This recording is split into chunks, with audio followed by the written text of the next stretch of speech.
10 years ago, we were interested in exploring how you might deliver narrative-based experiences or tell stories in virtual worlds.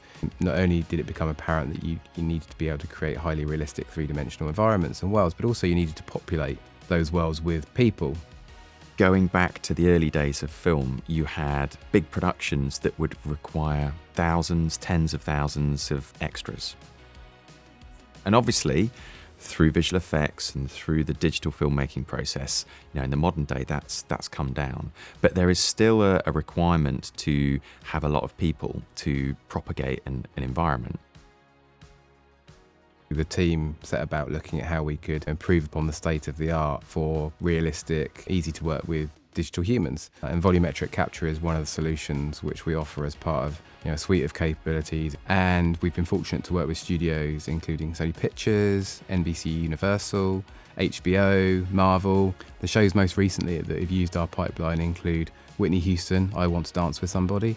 We've also worked with Roland Emmerich for Those About to Die. And then most recently on the Wicked feature film featuring Ariana Grande. So with volumetric capture, you have a lot of flexibility in terms of what kind of VFX shots you want to design. It gives you a lot of freedom while still giving you all of the performance and all of the realism. I would certainly recommend it for doing crowd work, particularly for crowd work where the performance of that crowd is very important and where getting the emotional reactions and the acting from that crowd is important, because those are the things that are hard to get other ways. With volumetric video, you go from limited viewpoint to free viewpoint. We can have a full surface reconstruction of whatever person we have captured, so front to back, top to bottom. You can then move a virtual camera around that subject to any position you like.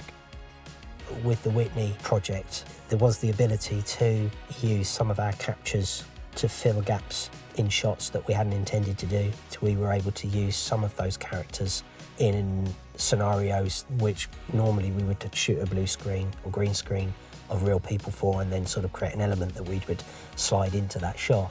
With this, we were able to just use what we had. That was a big shortcut in terms of production, because you haven't got to go and shoot blue screen and get extras back in. You can reuse these characters in a lot of different ways. So there is creating the crowd of 70,000 at Wembley or at one of the big Whitney Houston concerts. But then, at the other end of the scale, you've got, being able to do a little bit of filling on quite close-up shots. For Whitney and for Wicked, these were offline visual effects sequences that were going to get rendered in something like Arnold. But alongside that, we work in virtual production, we do a lot of LED volume work, and these worlds need populating with people just as much as a visual effects does. So this is where we wanted to bring together our knowledge of digital humans and real time and apply that to our virtual world building and our in-camera visual effects and final pixel quality content for virtual production, like we did for Those About to Die. We now have a very efficient pipeline that can work at scale and deliver high quality assets into both visual effects and real-time production. The important part of volumetric capture as part of, in particular, digital crowds proposition is you're giving that creative and post-production teams a new breadth of creative freedom and decision-making capabilities later in the process. So it's additive. It's bringing all of the authenticity of working with the talent to capture the very best performances and then giving the creative teams the very best assets to achieve the very, very best shots.